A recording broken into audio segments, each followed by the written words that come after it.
रमज़ान के पूरे 30 रोज़े के बाद ईद आई है। कितना मनोहर, कितना सुहावना प्रभाव है। वृक्षों पर अजीब हरियाली है, खेतों में कुछ अजीब रौनक है, आसमान पर कुछ अजीब लालिमा है। आज का सूर्य देखो, कितना प्यारा, कितना शीतल है, यानी संसार को ईद की बधाई दे रहा है। गांव में कितनी हलचल है, ईदगाह जाने की तैयारियां हो रही हैं। किसी के कुर्ते में बटन नहीं है, पड़ोस के घर में सुई धागा लेने दौड़ा जा रहा है। किसी के जूते कड़े हो गए हैं, उनमें तेल डालने के लिए तेली के घर पर भागा जाता है। जल्दी जल्दी बैलों को सानी पानी दे दे, ईदगाह से लौटते लौटते दोपहर हो जाएगी। 3 कोस का पैदल रास्ता, फिर सैकड़ों आदमियों से मिलना भेंटना, दोपहर के पहले लौटना असंभव है। लड़के सबसे ज़्यादा प्रसन्न हैं। किसी ने 1 रोज़ा रखा है, वह भी दोपहर तक, किसी ने वह भी नहीं, लेकिन ईदगाह जाने की खुशी उनके हिस्से की चीज़ है। रोज़ बड़े बूढ़ों के लिए होंगे, इनके लिए तो ईद है। रोज़ ईद का नाम रटते थे, आज वह आ गई। अब जल्दी पड़ी है कि लोग ईदगाह क्यों नहीं चलते। इन्हें गृहस्थी चिंताओं से क्या प्रयोजन।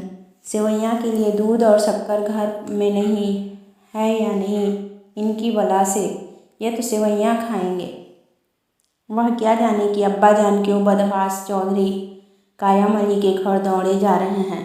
उन्हें क्या खबर कि चौधरी आंखें बदल दे तो यह सारी ईद मुहर्रम हो जाए। उनकी अपनी जेबों में तो कुबेर का धन भरा हुआ है। बार बार जेब से अपनी खजाना निकाल कर गिनते हैं और खुश होकर फिर रख लेते हैं।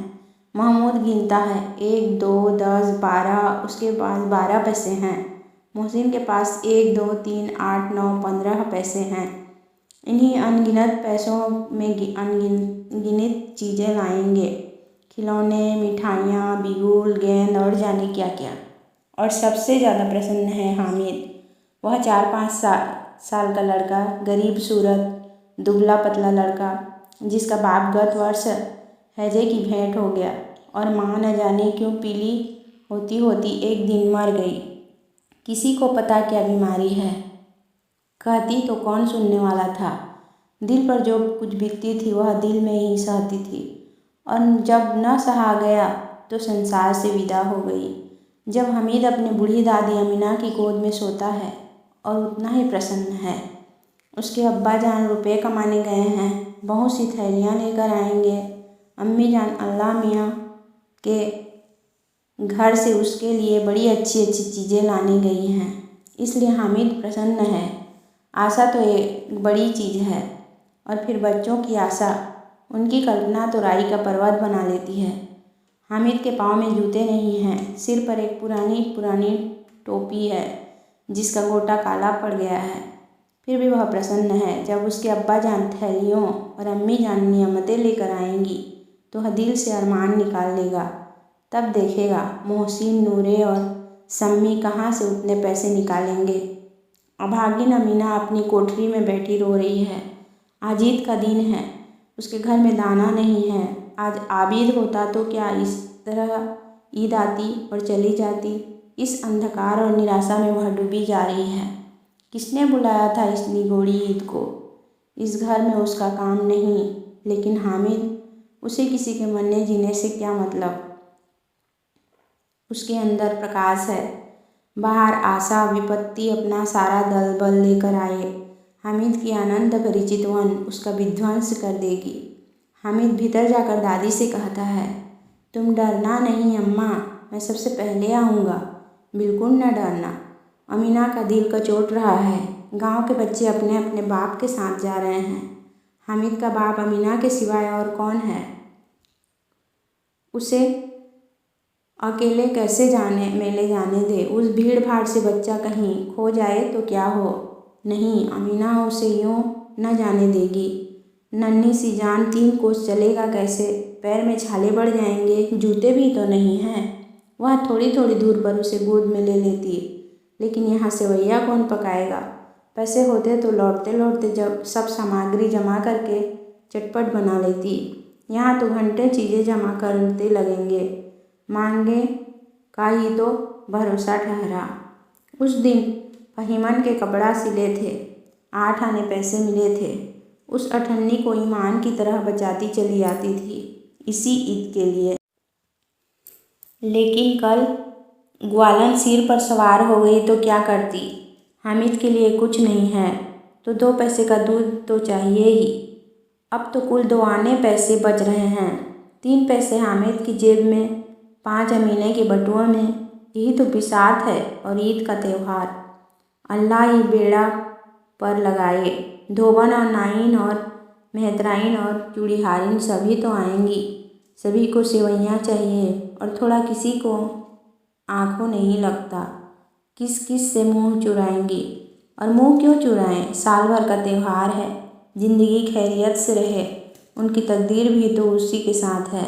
बच्चे को खुदा सलामत रखे, ये दिन भी कट जाएंगे। गांव में मेला चला और बच्चों के साथ हामिद भी जा रहा था। सभी सब के सब दौड़कर आगे निकल जाते, फिर किसी पेड़ के नीचे खड़े होकर साथ वालों का इंतज़ार करते। यह लोग क्यों इतना धीरे धीरे चल रहे हैं। हामिद के पैरों में तो जैसे पर लग गए हैं। वह कभी थक सकता है। शहर का दामन आ गया। सड़क के दोनों ओर अमीरों के बगीचे की 4 दीवारी बनी हुई है। पेड़ों में आम और लचीली लगी हुई हैं, लीचियाँ लगी हुई हैं। कभी कभी कोई लड़का कंकड़ी उठाकर आम पर निशाना लगाता है। माली अंदर से गाली देता हुआ निकलता है। लड़के वहाँ से एक फलांग पर हैं, खूब हंस रहे हैं। माली को कैसे उल्लू बनाया। बड़ी बड़ी इमारतें आने लगी। यहाँ अदालत है, यह कॉलेज है, यह क्लब घर है। इतने बड़े कॉलेज में कितने लड़के पढ़ते होंगे। सब लड़के नहीं हैं जी, बड़े बड़े आदमी हैं सच। उनकी बड़ी बड़ी मूछें हैं, इतने बड़े हो गए हैं अभी तक पढ़ते जाते हैं। न जाने कब तक पढ़ेंगे और क्या करेंगे इतना पढ़कर। हामिद के मदरसे में 2-3 बड़े लड़के हैं, बिल्कुल 3 कौड़ी के। रोज़ मार खाते हैं, काम में जी चुराने वाले। इस जगह भी उसी तरह के लोग होंगे और क्या। क्लब घर में जादू होता है। सुना है यहाँ मुर्दों की खोपड़ियाँ दौड़ती हैं और बड़े बड़े तमाशे होते हैं, पर किसी को अंदर नहीं जाने देते। और वहाँ शाम को साहब लोग खेलते हैं, बड़े बड़े आदमी खेलते हैं, मूँछों दाढ़ी वाले। और मेमें भी खेलती हैं सच। हमारी अम्मा को यह दे दो। क्या नाम है बेटा, क्या नाम है। बैठ तो उसे पकड़ ही ना सके, घुमाते ही लुढ़क जाएं। महमूद ने कहा। हमारी अम्मी जान का तो हाथ कांपने लगा, अल्लाह कसम। मोहसिन बोला, चलो मनो आटा पीस डालती हैं। जरा सा बैट पकड़ लेगी तो हाथ कांपने लगेंगे। सैकड़ों घड़े पानी रोज़ निकालती हैं, 5 घड़े तो तेरी भैंस पी जाती है। किसी मैम को 1 घड़ा पानी भरने पड़े तो आंखें तक अंधेरी आ जाए। महमूद, लेकिन दौड़ती तो नहीं, उछल कूद तो नहीं सकती। मोहसिन, हाँ उछल कूद तो नहीं सकती, लेकिन उस दिन मेरी गाय खुल गई थी और चौधरी के खेत में जा पड़ी थी। अम्मा इतनी तेज दौड़ी कि मैं उन्हें न पा सका। सच। आगे चल। हलवाइयों की दुकानें शुरू हुई। आज खूब सजी हुई थी। इतनी मिठाइयाँ कौन खाता। देखो ना, एक एक दुकान पर मनो होंगी। सुना है रात को जिन्नत आकर खरीद ले जाते हैं। अब्बा कहते थे कि आधी रात को एक आदमी हर दुकान पर जाता है और जितना माल बचा होता है वह तुलवा लेता है और सचमुच के रुपयों देता है। बिल्कुल ऐसा ही रुपये। हामिद को यकीन न आया। ऐसे रुपये जिन्नत को कहाँ से मिल जाएगी। मोहसिन ने कहा, जिन्नत को रुपयों की क्या कमी। जिस खजाने में चाहे चले जाए, लोहे के दरवाजे तक उन्हें नहीं रोक सकते। जनाब, आप हैं किस फेर में, हीरे जवाहरात तक उनके पास रहते हैं। जिससे खुश हो गए उसे टोकरों जवाहरात दे दिए। अभी यही बैठे हैं, 5 मिनट में कलकत्ता पहुंच जाएं। हामिद ने फिर पूछा, जिन्नात बड़े बड़े होते हैं। मोहसिन, एक एक सिर आसमान के बराबर होता है जी। ज़मीन पर खड़ा हो जाए तो उसका सिर आसमान से जा लगे, मगर चाहे तो एक लोटे में घुस जाए। हामिद, लोग उन्हें कैसे खुश करते होंगे। कोई मुझे यह मंत्र बता दे तो एक जीन को खुश कर लूँ। मोहसिन, अब यह तो न जानता, लेकिन चौधरी साहब के काबू में बहुत से जिन्नात हैं। कोई चीज़ चोरी जाए, चौधरी साहब उसका पता लगा देंगे और चोर का नाम बता देंगे। जुमराती का बछुआ उस दिन खो गया था। 3 दिन हैरान हुए, कहीं न मिला। तब झक मारकर चौधरी के पास गए। चौधरी ने तुरंत बता दिया, मवेशी खाने में है और वहीं मिला। जिन्नात आकर उन्हें सारे जहान की खबर दे जाते हैं। अब उसकी समझ में आ गया कि चौधरी के पास इतना धन है और क्यों उसका इतना सम्मान है। आगे चल, यह पुलिस लाइन है, यही सब कांस्टेबल कवायद करते हैं। रेटन फाइफो रात को बेचारे घूम घूम कर पहरा देते हैं, नहीं चोरियां हो जाए। मुहसिन ने प्रतिवाद किया, यह कांस्टेबल पहरा देते हैं तभी तुम बहुत जानते हो। अजी हजरत, यह चोरी करते हैं। शहर के जितने चोर डाकू हैं सब इनके मोहल्ले में जाकर जागते रहो पुकारते हैं, तभी इन लोगों के पास इतने रुपए आते हैं। मेरे मामू एक थाने में कांस्टेबल हैं, बरस रुपया महीना पाते हैं, लेकिन 50 रुपये घर बेचते हैं। अल्लाह कसम, मैंने एक बार पूछा था कि मामू आप इतने रुपए कहाँ से पाते हैं?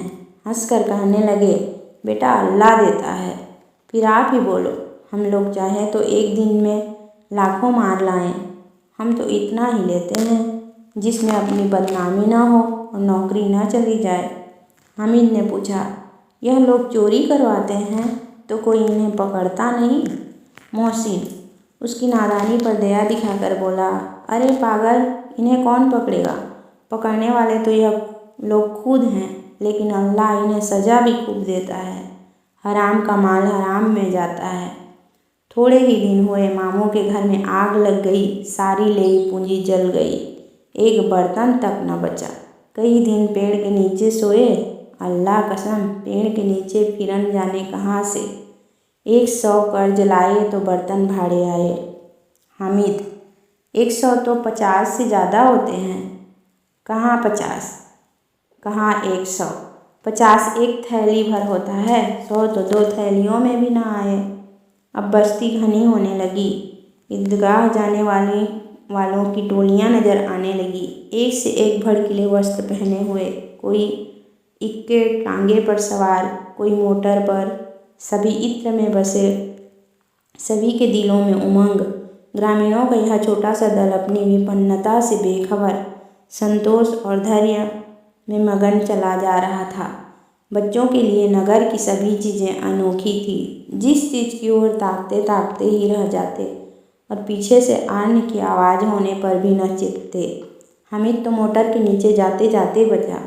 सहसा ईदगाह नजर आई, ऊपर इमली के घने वृक्षों की छाया है, नाचे पक्का फर्श है जिस पर जाजम छिड़ा हुआ है और रोजदारे की पंक्तियाँ एक के पीछे एक न जाने कहाँ तक चली गई हैं, पक्की जगत के नीचे तक, जहाँ जाजम भी नहीं है।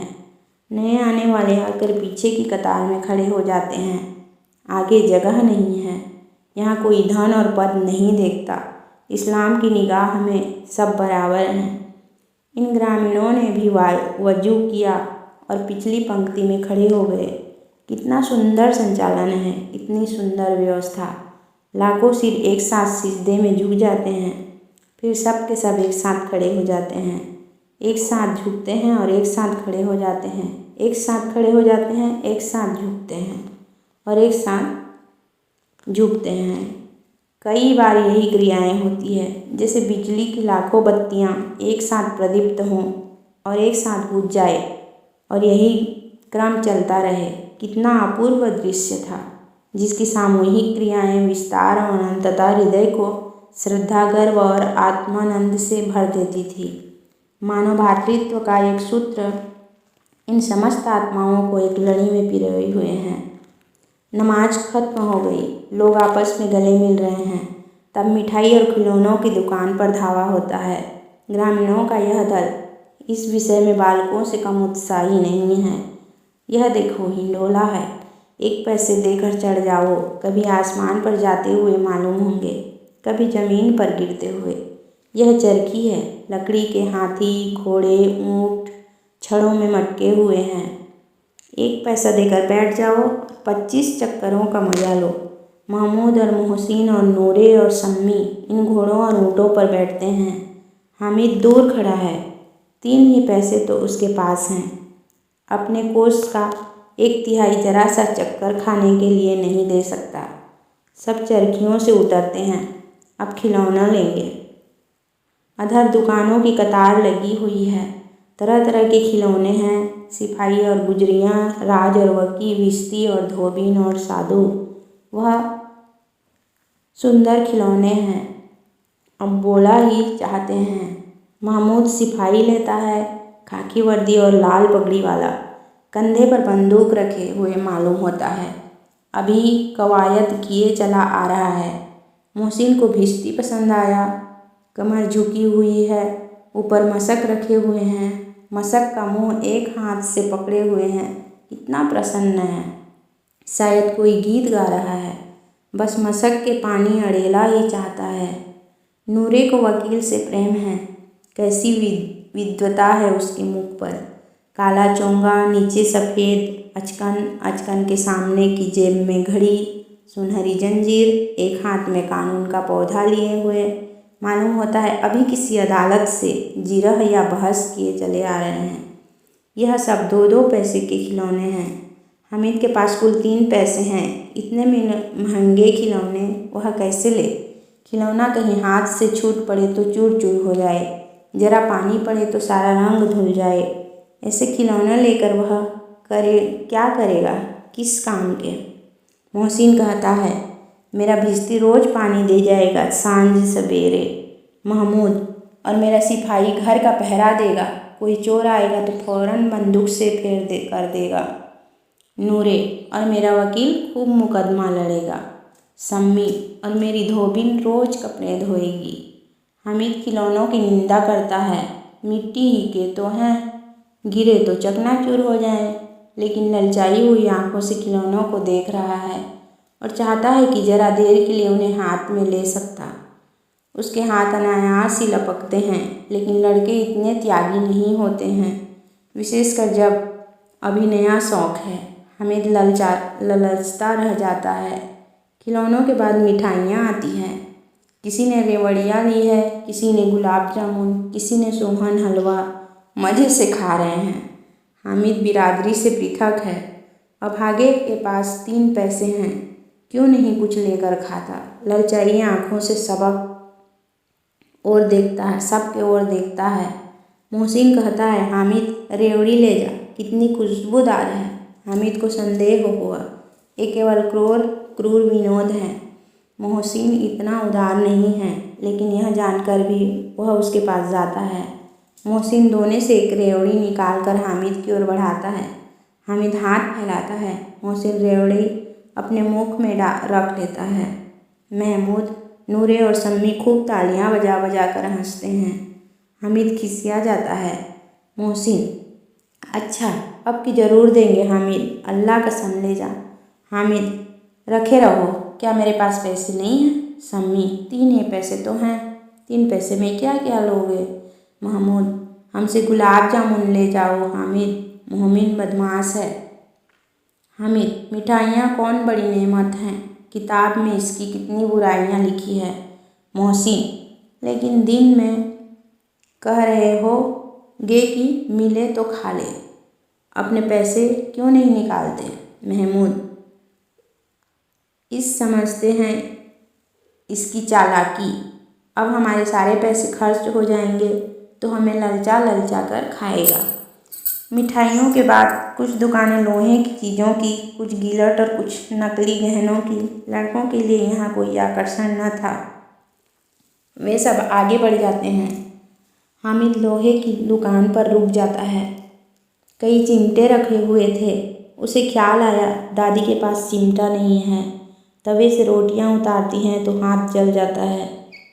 अगर वह चिमटा ले जाकर दादी को दे दे तो वह कितना प्रसन्न होगी, फिर उनकी उंगलियां कभी न जलेगी। घर में एक काम की चीज़ हो जाएगी। खिलौनों से क्या फ़ायदा, व्यर्थ में पैसे खराब होते हैं। जरा देर ही तो खुशी होती है, फिर तो खिलौनों का कोई आँख उठाकर नहीं देखता। यह तो घर पहुँचते पहुँचते टूट फूट कर बराबर हो जाएंगे। चिमटा कितने काम की चीज़ है।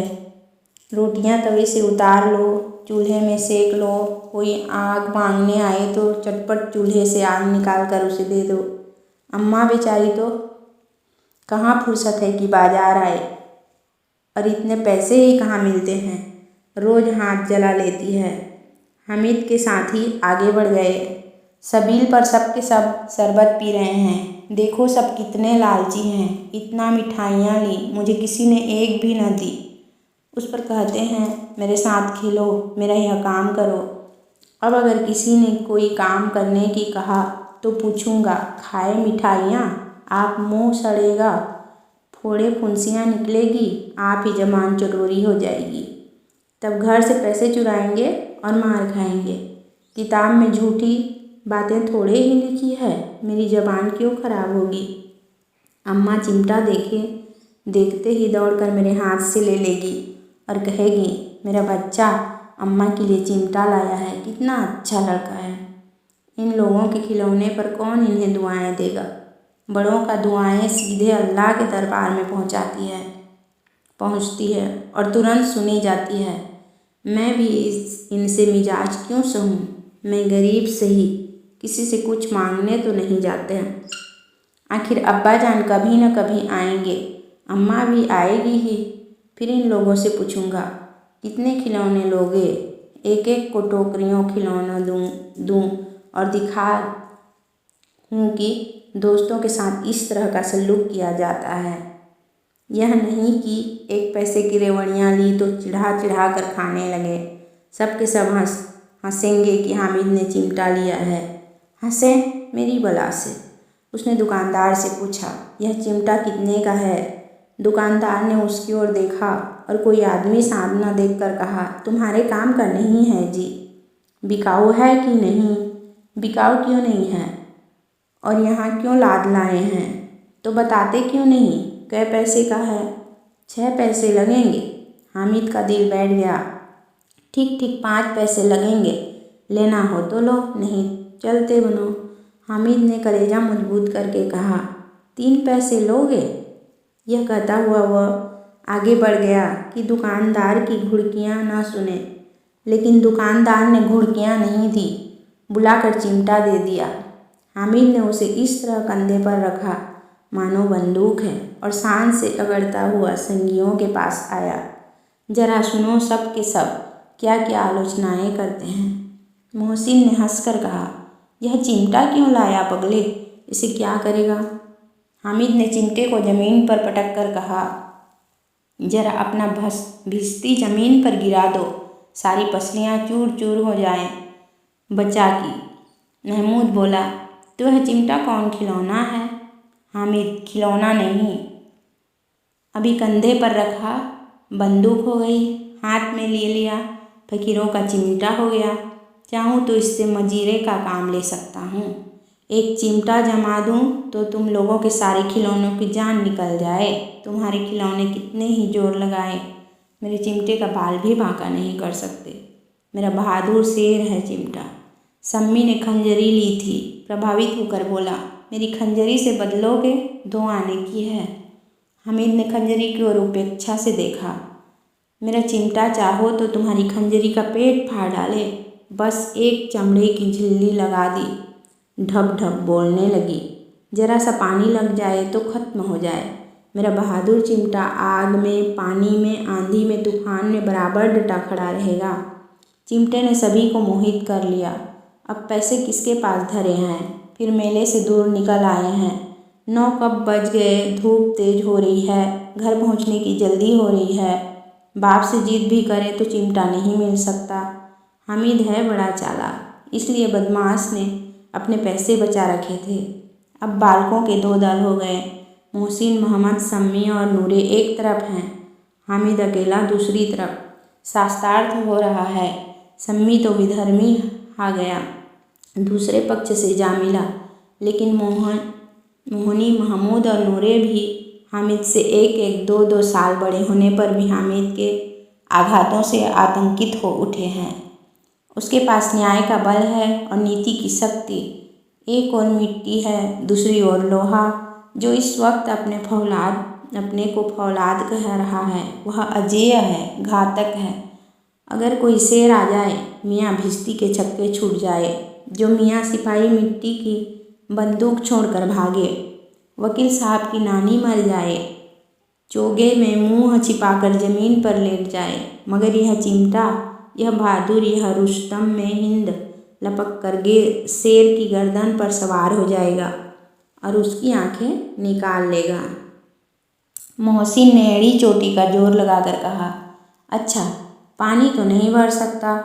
हामिद ने चिमटे को सीधा खड़ा करके कहा, भिश्ती को एक डांट बताएगा तो दौड़ा हुआ पानी लाकर उसके द्वार पर छिड़कने लगेगा। मोहसिन परास्त हो गया, पर महमूद ने कुमुक पहुंचाई, अगर बचा पकड़ जाए तो अदालम में बंधे बंधे फिरेंगे। तब तो वकील साहब के पैरों पड़ोगे। हामिद इस प्रबल तर्क पर का जवाब न दे सका। उसने पूछा, हमें पकड़ने कौन आएगा? नूरों ने अकड़ कर कहा, यह सिपाही बंदूक वाला। हामिद ने मुंह चिढ़ाकर कहा, यह बेचारे हम बहादुर रुस्तमे हिंद को पकड़ेंगे। अच्छा लाओ, अभी जरा कुश्ती हो जाए, इसकी सूरत देखकर दूर से भागेंगे। पकड़ेंगे क्या बेचारे? मोहसिन को एक नई चोट सूझ गई। तुम्हारे चिमटे का मुंह रोज आग में जलेगा। उसने समझा था कि हामिद लाजवाब हो जाएगा, लेकिन यह बात न हुई। हामिद ने तुरंत जवाब दिया, आग में बहादुर ही तो कूदते हैं जनाब। तुम्हारे यह वकील, भिश्ती, सिपाही लेड़ियों की तरह घर में घुस जाएंगे। आग में वह काम है जो यह रुस्तमे हिंद ही कर सकता है। महमूद ने एक जोर लगाया, वकील साहब कुर्सी मेज पर बैठेंगे। तुम्हारा चिमटा तो बावर्ची खाने में ज़मीन पर पड़ा रहने के सिवाय और क्या कर सकता है? इस तर्क ने सम्मी और नूरे को भी सजी कर दिया। कितने ठिकाने की बात कही है पट्टे ने। चिमटा बावर्ची खाने में पड़ा रहने के सिवाय और क्या कर सकता है? हामिद को कोई फड़कता हुआ जवाब न सूझा, तो उसने धांधली शुरू की, मेरा चिमटा बावर्ची खाने में नहीं रहेगा। वकील साहब कुर्सी पर बैठेंगे तो जाकर उन्हें ज़मीन पर पटक देगा और उनका कानून उनके पेट में डाल देगा। बात कुछ बनी नहीं, गाली गलौज थी, लेकिन कानून को पेट में डालने वाली बात छा गई। ऐसी छा गई कि तीनों सुरमा मुंह ताकते रह गए, मानो कोई धेलचा कान कौवा किसी गड़े वाले कनकौवे को काट गया हो। कानून मुंह से बाहर निकलने वाली चीज़ है, उसको पेट के अंदर डाल दिया जाना बेतुकी सी बात होने पर भी कुछ नयापन रखती है। हामिद ने मैदान मार लिया। उसका चिमटा रुस्तमे हिंद है। अब इससे मोहसिन, महमूद, नूरे, सम्मी किसी को भी आपत्ति नहीं हो सकती। विजेता को हराने वालों से जो सत्कार मिलना स्वाभाविक है, वह हामिद को भी मिला। औरों ने 3-3, 4-4 आने पैसे खर्च किए, पर कोई काम की चीज़ न ले सके। हामिद ने 3 पैसे में रंग जमा लिया। सच ही तो है, खिलौनों का क्या भरोसा, टूट फूट जाएंगी। हामिद का चिमटा तो बना रहेगा बरसों। संधि की शर्त तय होने लगी। मोहसिन ने कहा, जरा अपना चिमटा दो, हम भी देखें। तुम हमारे भिश्ती लेकर देखो। महमूद और नूरे ने भी अपने अपने खिलौने पेश किए। हामिद को इन शर्तों को मानने में कोई आपत्ति न थी। चिमटा बारी बारी के सबके हाथ में गया और उनके खिलौने बारी बारी से हामिद के हाथ में आए। कितने खूबसूरत खिलौने हैं। हामिद ने हारने वालों के आंसू पोंछे। मैं तुम्हें चिढ़ा रहा था, बस यह चिमटा भला इन खिलौनों को क्या बराबरी करेगा। मालूम होता है अब बोले। लेकिन मोहसिन की पार्टी को इस दिलासे से संतोष नहीं होता। चिमटे का सिलका खूब बैठ गया। चिपका हुआ टिकट अब पानी से नहीं छूट रहा है। मोहसिन, लेकिन इन खिलौनों के लिए कोई हमें दुआ तो न देगा? महमूद, दुआ को लिए फिरते हो, उल्टे मार न पड़े। अम्मा ज़रूर कहेंगी कि ये मेले में यही मिट्टी के खिलौने मिले। हामिद को स्वीकार करना पड़ा कि खिलौनों को देखकर किसी की माँ इतनी खुश न होगी जितनी दादी चिमटे को देखकर होगी। 3 पैसे ही में तो उसे सब कुछ करना था और उन पैसों के इस उपायों पर पछतावे की बिल्कुल ज़रूरत न थी। फिर अब तो चिमटा रुस्तमे हिंद है और सभी खिलौना का बादशाह। रास्ते में महमूद को भूख लगी। उसके बाप ने केले खाने को दिए। महमूद ने केवल हामिद को साझी बनाया। उसके अन्य मित्र मुँह ताकते रह गए। यह उस चिमटे का प्रसाद था। 11 बजे गांव में हलचल मच गई। मेले वाले आ गए। मोहसिन की छोटी बहन दौड़कर भिश्ती उसके हाथ से छीन लिया और मारे खुशी के जा उछली तो मियाँ भिश्ती नीचे आ रहे और सुरलोक सिधार गए। इस पर भाई बहन में मारपीट हुई। दोनों खूब रोए। उसकी अम्मा यह शोर सुनकर बिगड़ी और दोनों को ऊपर से 2-2 चांटे और लगाए। मियाँ नूरे के वकील का अंत उनके प्रतिष्ठानुकूल इससे ज़्यादा गौरवमय हुआ। वकील जमीन पर या ताक पर हो नहीं बैठ सकता। उसकी मर्यादा का विचार तो करना ही होगा। दीवार में खूंटियाँ गाड़ी गई। उन पर लकड़ी का एक पटरा रखा गया। पटरे पर कागज का कालीन बिछाया गया। वकील साहब राजा भोज की भांति सिंहासन पर विराजे। नूरे ने उन्हें पंखा झलना शुरू किया। अदालतों में खर की टट्टियाँ और बिजली के पंखे रहते हैं, क्या यह मामूली पंखा भी न हो? कानून की गर्मी दिमाग पर चढ़ जाएगी कि नहीं? बॉस का पंखा आया और नूरे हवा करने लगे। मालूम नहीं पंखे की हवा से या पंखे की चोट से वकील साहब स्वर्गलोक से मृत्युलोक में आ रहे और उनका माटी का चोला माटी में मिल गया। फिर बड़े जोर शोर से मातम हुआ और वकील साहब की अस्थि घूरे पर डाल दी गई। अब रहा महमूद का सिपाही। उस चटपट गांव का पहरा देने का चार्ज मिल गया। लेकिन पुलिस का सिपाही कोई साधारण व्यक्ति तो नहीं जो अपने पैरों चले। वह पालकी पर चलेगा। एक टोकरी आई। उसमें कुछ लाल रंग के फटे पुराने चिथड़े बिठाए गए जिसमें सिपाही साहब आराम से लेटे। नूरे ने यह टोकरी उठाई और अपने द्वार का चक्कर लगाने लगा। उनके दोनों छोटे भाई सिपाही की तरफ छोने वाले जागते रहो पुकारते लग चलते हैं, मगर रात तो अंधेरी होनी चाहिए। नूरे को ठोकर लग जाती है। टोकरी उसके हाथ से छूटकर गिर पड़ती है और मियाँ सिपाही अपनी बंदूक लिए ज़मीन पर आ जाते हैं और उनकी एक टांग में विकार आ जाता है। महमूद को आज ज्ञात हुआ कि वह अच्छा डॉक्टर है। उसको ऐसा मरहम मिल गया है कि जिससे वह टूटी टांग को आनन फानन जोड़ सकता है। केवल गुलर का दूध चाहिए। गुलर का दूध आता है। टांग जवाब दे देती है। शल्य क्रिया असफल हुई जब उसकी दूसरी टांग भी तोड़ दी जाती है। अब कम से कम एक जगह आराम से बैठ तो सकता है। एक टांग से तो न चल सकता था न बैठ सकता था। अब वह सिपाही सन्यासी हो गया है। अपनी जगह पर बैठा बैठा पहरा देता है। कभी कभी देवता भी बन जाता है। उसके सिर पर झालरदार साफा कुरच दिया गया है। अब उसका जितना रूपांतरण चाहो कर सकते हो। कभी कभी तो उससे पाठ का काम भी लिया जाता है। अब मियाँ हामिद का हाल सुनिए। अमीना उसकी आवाज़ सुनते ही दौड़ी और उसे गोद में उठाकर प्यार करने लगी। सहसा उसके हाथ में चिमटा देखकर वह चौंकी। यह चिमटा कहाँ था? मैंने मोल लिया है। कै पैसे में? 3 पैसे दिए। अमीना ने छाती पीट ली। यह कैसा बेसमझ लड़का है कि दोपहर हुआ कुछ खाया न पिया, लाया क्या? चिमटा। सारे मेले में तुझे और कोई चीज़ न मिली जो यह लोहे का चिमटा उठा लाया? हामिद ने अपराधी भाव से कहा। तुम्हारी उंगलियां तवे से जल जाती थी इसलिए मैंने इसे लिया।